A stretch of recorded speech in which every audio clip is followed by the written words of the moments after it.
Capítulo 26. Dar de graça o que de graça receber.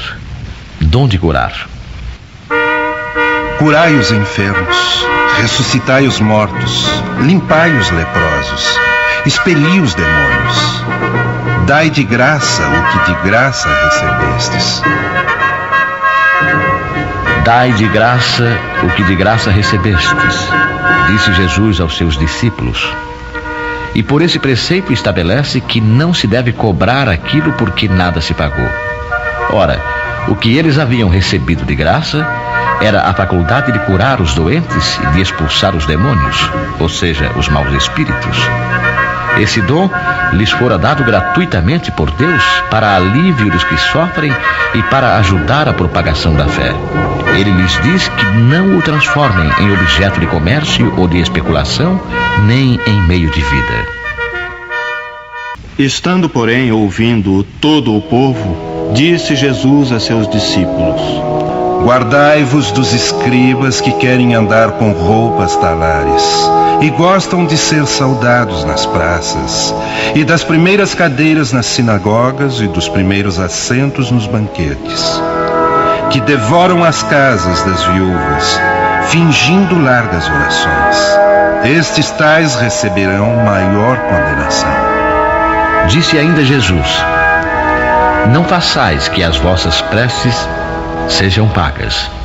Não façais como os escribas que, a pretexto de longas preces, devoram as casas das viúvas, o que quer dizer, apossam-se de suas fortunas.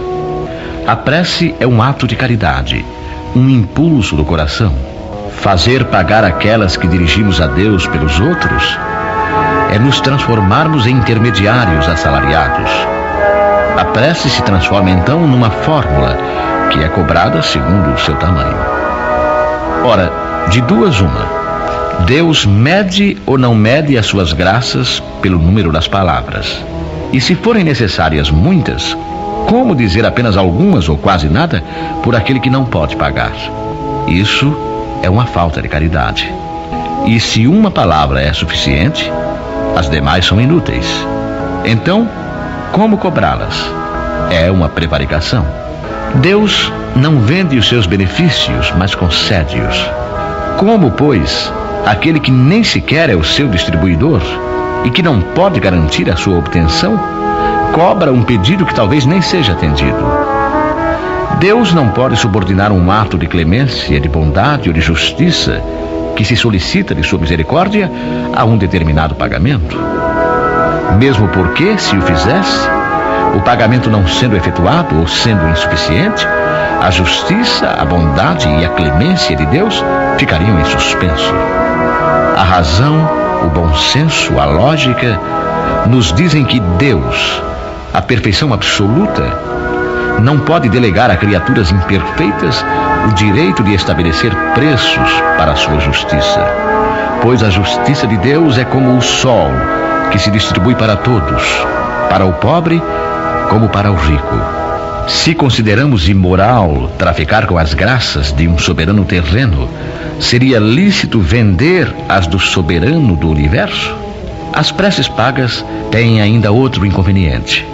É que aquele que as compra se julga, no mais das vezes, dispensado de orar por si mesmo, pois considera-se livre dessa obrigação desde que deu o seu dinheiro.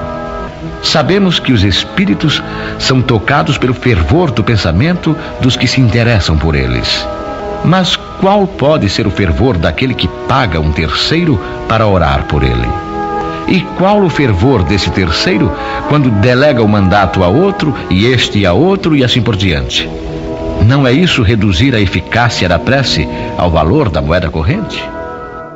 Vendilhões expulsos do templo.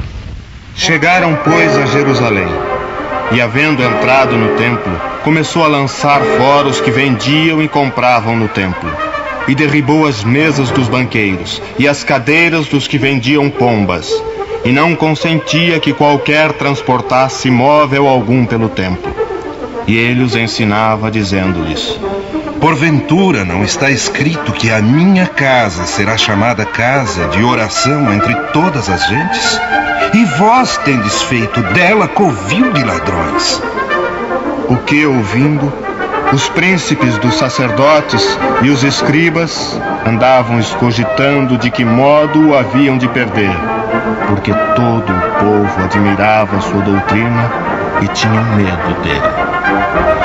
Jesus expulsou os vendilhões do templo e assim condenou o tráfico das coisas santas sob qualquer forma que seja.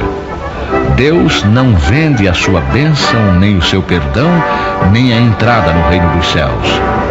O homem não tem, portanto, o direito de cobrar nada disso. Se você gostou, aproveite. Clique no sininho para receber nossas notificações e compartilhe. Quem acredita na paz, divulga o bem.